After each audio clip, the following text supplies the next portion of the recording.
بسم اللہ الرحمن الرحیم۔ مورخہ 7 فروری 2009 جامعہ اسلامیہ جامعہ آباد بھٹکل میں منعقدہ اجلاس تحفظ شریعت و اصلاح معاشرت میں ہوا یہ خطاب اہل بھٹکل کی ویب سائٹ bhatkalis.com اور urduaudio.com میں پیش خدمت ہے۔ اس کے بعد میں بغیر کسی تمہید کے ہمارے ہندوستان کے ایک اہم دانشور اور قائد کو زحمت سخن دے رہا ہوں، جو اس نے اتفاق سے رہتے تو بہت دور ہیں لیکن نسلاً ہماری اپنی برادری نوائز سے تعلق رکھتے ہیں۔ میری مراد جناب موسیٰ رضا صاحب سے ہے۔ ڈیس پر تشریف فرما اکابران ملت، دانشوران قوم اور جلسے میں موجود حاضرین، میری طرف سے آپ سب کی خدمت میں السلام علیکم پیش کرتا ہوں۔ مولانا سلمان صاحب کی تقریر کے بعد مجھے نہیں لگتا کہ کچھ کہنے کے لیے باقی رہ گیا ہو۔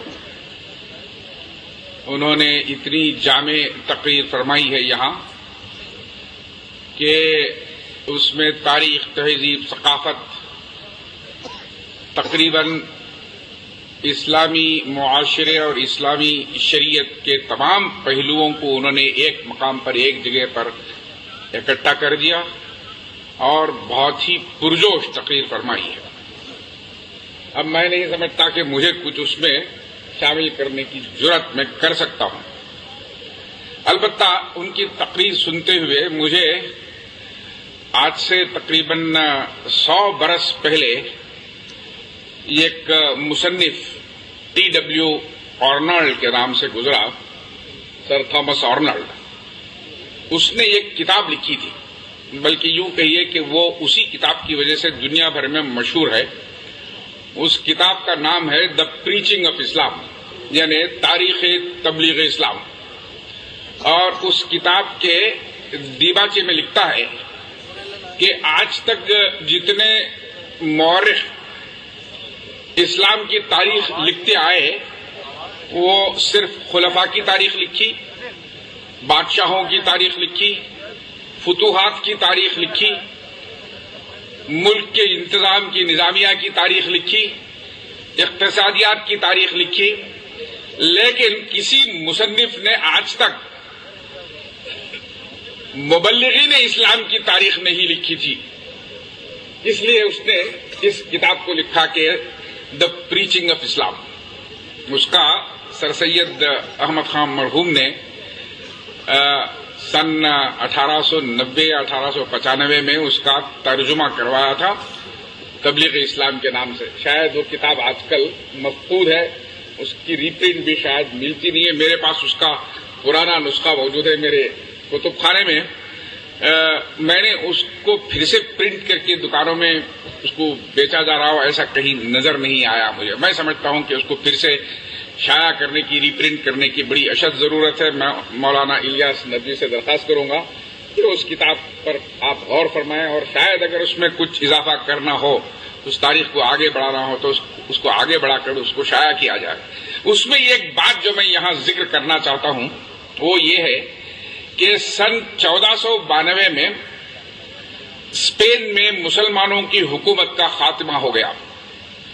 غرناطہ کے انہدام کے بعد ابو عبداللہ نے، جو آخری تاجدار تھا غرناطہ کا، اس کو شکست کھا کر وہاں سے فرڈینینڈ اور ایسابیلا کے سامنے اپنی سپر ڈال دی اور وہاں سے جلا وطن ہو کر چلا گیا۔ اس کے بعد اسپین میں مسلمانوں پر جو مظالم ہوئے اس کی تاریخ الگ سے لکھی گئی، بہت ساری کتابیں لکھی گئی۔ چارلز ای لی کی بڑی مشہور کتاب ہے موریسکوس کے نام سے، اس کا بھی اردو میں ترجمہ ہوا ہے، اور اس میں مسلمانوں پر جو مظالم ہوئے تھے اسپین کی شکست کے بعد، مسلمانوں کی شکست کے بعد، اور کیسے ان پر جبراً ان کی کتابیں جلائی گئی، مسلمانوں کی تمام مذاہب کی کتابیں جلائی گئی، قرآن شریف کو نظر آتش کیا گیا، احادیث کی کتابیں جلائی گئی، تفاسیر جلائے گئے، صرف کچھ سائنسی کتابیں جو اس زمانے کے پادریوں نے بچا رکھی تھی وہ آج اسپین کے ایک مشہور موناسٹری ہے، کلیسا ہے، اس کے اندر 1400 کتابیں، صرف 1400 کتابیں بچی رکھی ہے ایسکوریا کے نام سے. مجھے وہاں جانے کا اور ان کتابوں کو دیکھنے کا موقع ملا تھا. 1400 کتابیں بچی ہوئی ہیں، اور وہ بھی صرف سائنس سے جو تعلق رکھتی ہیں، مذہب سے، منطق سے، بقیہ علوم سے جو تعلق رکھتی تھی، وہ تمام کتابیں ضائع کر دی گئی. یہ بڑا زبردست دور تھا 1492 سے لے کر 1526 تک کا. 100 برس تک مسلمان پھر بھی قائم رہے تھے اسپین میں، اور وہ پہاڑوں میں پناہ گزین ہو گئے تھے، اپنی جان بچا کر دوڑ رہے تھے، اپنے مکان چھوڑ کر جا رہے تھے، اس لیے کہ مکان میں رہنے کی ان کو اجازت نہیں تھی. جمعہ کے دن ان کو تمام اپنے مکان خالی رکھنے پڑتے تھے تاکہ حکومت یہ دیکھ سکے کہ آپ جمعہ کے دن چھپ کر کہیں نماز تو نہیں پڑھ رہے ہیں اپنے مکانوں کے اندر. اس دور میں ٹی ڈبلیو آرنولڈ لکھتا ہے. اب یہاں یہی بات میں کہنا چاہتا تھا کہ اس دور میں جبکہ مسلمانوں پر یہ حالت تھی اور یہ مظالم ہو رہے تھے، بیک وقت 3000 عیسائی مشرف اسلام ہوئے. یعنی مسلمانوں کی شکست کے بعد مسلمانوں پر جب ظلم ہو رہا تھا تب جا کر 3000 عیسائی مسلمان ہوئے. یہ آرنولڈ تفتیش کے بعد اپنی کتاب میں لکھتا ہے. اب سوال یہ تھا جب مولانا سلمان صاحب تقریر فرما رہے تھے کہ تحفظ شریعت کیوں کرنا چاہیے، کیا مقصد کیا ہے شریعت کا تحفظ؟ یوں ہم کہہ دیں کہ بھئی ہونا چاہیے، شریعت اسلامی کو نافذ کرنا چاہیے، کیوں؟ اب سوال غیر مسلم سے ہم کہیں گے کہ بھئی ہم چاہتے ہیں کہ تحفظ شریعت ہو، تو وہ لازماً سوال پوچھے گا کہ آپ کی شریعت میں کیا بات ہے جو اس کا تحفظ ضروری ہے. میں کچھ دن پہلے 20 تاریخ کو اوباما کی تقریر سن رہا تھا. باراک حسین اوباما، صدر امریکہ، انہوں نے اپنی افتتاحیہ تقریر میں ایک بڑا اچھا جملہ استعمال کیا تھا جو میں آپ کو پڑھ کے سنانا چاہتا ہوں. انہوں نے کہا تھا کہ we reject as false the choice between our safety and our ideals. مطلب یہ کہ ہم اس دعوے کی سخت تردید کرتے ہیں کہ اپنی عافیت کے لیے اپنے اقدار کی قربانی کر دیں. یعنی اپنے تحفظ کے لیے، اپنی عافیت کے لیے، اپنی سیفٹی کے لیے ہم اپنے ویلیوز کی، اپنے اقدار کی قربانی نہیں دے سکتے اور نہیں دینا چاہیے. یہ جو بات اوباما صاحب نے کہی ہے، یہ بات جناب بش صاحب بھول گئے تھے، اور بھول کر انہوں نے تمام اقدار کو، اور کون سے اقدار تھے وہ میں وہ بھی سنا دیتا ہوں، کیونکہ بعد میں انہوں نے تقریر میں کہا تھا کہ قدریں جو تھی ان کی رول آف لا. اوباما صاحب نے اپنی تقریر میں کہا تھا کہ ہمارے اسلاف نے جو اس ملک کے بانی تھے، جو اس ملک کی بنیاد جنہوں نے رکھی تھی امریکہ کی، انہوں نے اپنے قانون میں رول آف لا کو سب سے امپورٹنس دی تھی، سب سے اہم چیز مانی تھی رول آف لا.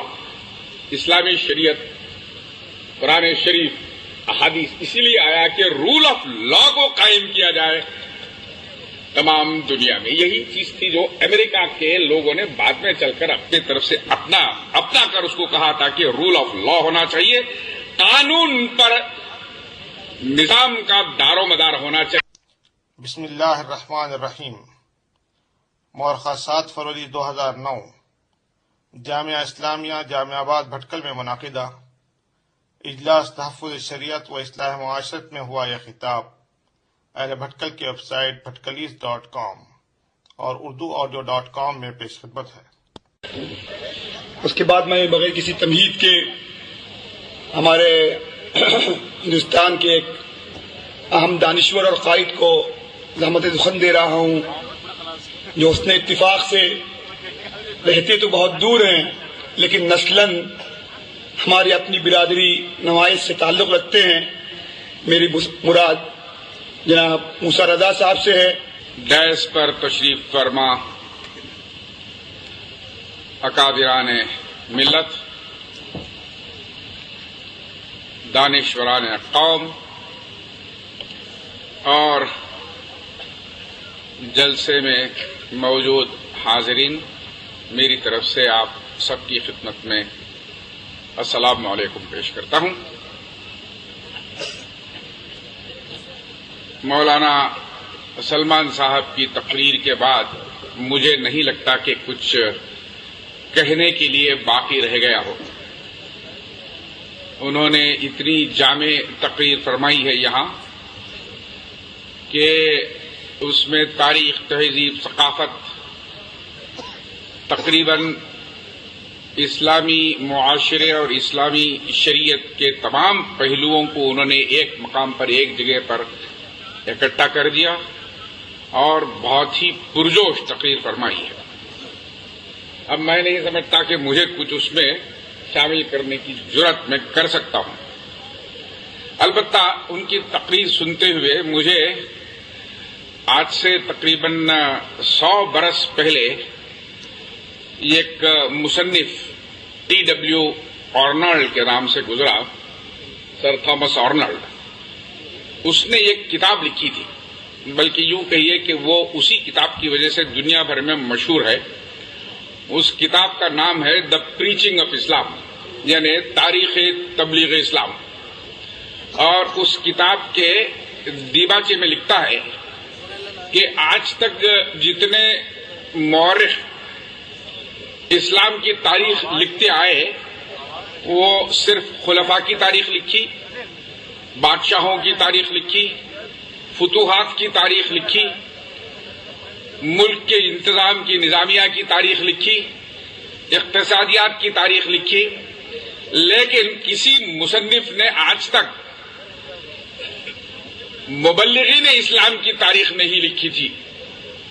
اس لیے اس نے اس کتاب کو لکھا کہ دا پریچنگ آف اسلام۔ اس کا سر سید احمد خان مرحوم نے سن 1890-1895 میں اس کا ترجمہ کروایا تھا تبلیغ اسلام کے نام سے۔ شاید وہ کتاب آج کل مفقود ہے، اس کی ریپرنٹ بھی شاید ملتی نہیں ہے۔ میرے پاس اس کا پرانا نسخہ موجود ہے میرے کتب خانے میں۔ میں نے اس کو پھر سے پرنٹ کر کے دکانوں میں اس کو بیچا جا رہا ہو ایسا کہیں نظر نہیں آیا مجھے۔ میں سمجھتا ہوں کہ اس کو پھر سے شائع کرنے کی، ریپرنٹ کرنے کی بڑی اشد ضرورت ہے۔ میں مولانا الیاس ندوی سے درخواست کروں گا کہ اس کتاب پر آپ غور فرمائیں، اور شاید اگر اس میں کچھ اضافہ کرنا ہو، اس تاریخ کو آگے بڑھانا ہو تو اس کو آگے بڑھا کر اس کو شائع کیا جائے۔ اس میں ایک بات جو میں یہاں ذکر کرنا چاہتا ہوں وہ یہ ہے کہ سن 1492 میں اسپین میں مسلمانوں کی حکومت کا خاتمہ ہو گیا۔ غرناطہ کے انہدام کے بعد ابو عبداللہ نے، جو آخری تاجدار تھا غرناطہ کا، اس کو شکست کھا کر وہاں سے فرڈینینڈ اور ایسابیلا کے سامنے اپنی سپر ڈال دی اور وہاں سے جلا وطن ہو کر چلا گیا۔ اس کے بعد اسپین میں مسلمانوں پر جو مظالم ہوئے اس کی تاریخ الگ سے لکھی گئی، بہت ساری کتابیں لکھی گئی۔ چارلس ای لی کی بڑی مشہور کتاب ہے موریسکوس کے نام سے، اس کا بھی اردو میں ترجمہ ہوا ہے، اور اس میں مسلمانوں پر جو مظالم ہوئے تھے اسپین کی شکست کے بعد، مسلمانوں کی شکست کے بعد، اور کیسے ان پر جبراً ان کی کتابیں جلائی گئی، مسلمانوں کی تمام مذاہب کی کتابیں جلائی گئی، قرآن شریف کو نظر آتش کیا گیا، احادیث کی کتابیں جلائی گئی، تفاسیر جلائے گئے۔ صرف کچھ سائنسی کتابیں جو اس زمانے کے پادریوں نے بچا رکھی تھی وہ آج اسپین کے ایک مشہور موناسٹری ہے، کلیسا ہے، اس کے اندر 1400 کتابیں، صرف 1400 کتابیں بچی رکھی ہیں۔ ایسکوریا کے نام سے مجھے وہاں جانے کا اور ان کتابوں کو دیکھنے کا موقع ملا تھا۔ 1400 کتابیں بچی ہوئی ہیں، اور وہ بھی صرف سائنس سے جو تعلق رکھتی ہیں، مذہب سے، منطق سے، بقیہ علوم سے جو تعلق رکھتی تھی، وہ تمام کتابیں ضائع کر دی گئی۔ یہ بڑا زبردست دور تھا 1492 سے لے کر 1526 تک کا، 100 برس تک مسلمان پھر بھی قائم رہے تھے اسپین میں، اور وہ پہاڑوں میں پناہ گزین ہو گئے تھے، اپنی جان بچا کر دوڑ رہے تھے، اپنے مکان چھوڑ کر جا رہے تھے، اس لیے کہ مکان میں رہنے کی ان کو اجازت نہیں تھی۔ جمعہ کے دن ان کو تمام اپنے مکان خالی رکھنے پڑتے تھے تاکہ حکومت یہ دیکھ سکے کہ آپ جمعہ کے دن چھپ کر کہیں نماز تو نہیں پڑھ رہے ہیں اپنے مکانوں کے اندر۔ اس دور میں ٹی ڈبلیو آرنولڈ لکھتا ہے، اب یہاں یہی بات میں کہنا چاہتا تھا کہ اس دور میں جبکہ مسلمانوں پر یہ حالت تھی اور یہ مظالم ہو رہے تھے، بیک وقت 3000 عیسائی مشرف اسلام ہوئے، یعنی مسلمانوں کی شکست کے بعد مسلمانوں پر جب ظلم ہو رہا تھا تب جا کر 3000 عیسائی مسلمان ہوئے۔ یہ آرنولڈ تفتیش کے بعد اپنی کتاب میں لکھتا ہے۔ اب سوال یہ تھا جب مولانا سلمان صاحب تقریر فرما رہے تھے کہ تحفظ شریعت کیوں کرنا چاہیے، کیا مقصد کیا ہے شریعت کا تحفظ؟ یوں ہم کہہ دیں کہ بھئی ہونا چاہیے، شریعت اسلامی کو نافذ کرنا چاہیے، کیوں؟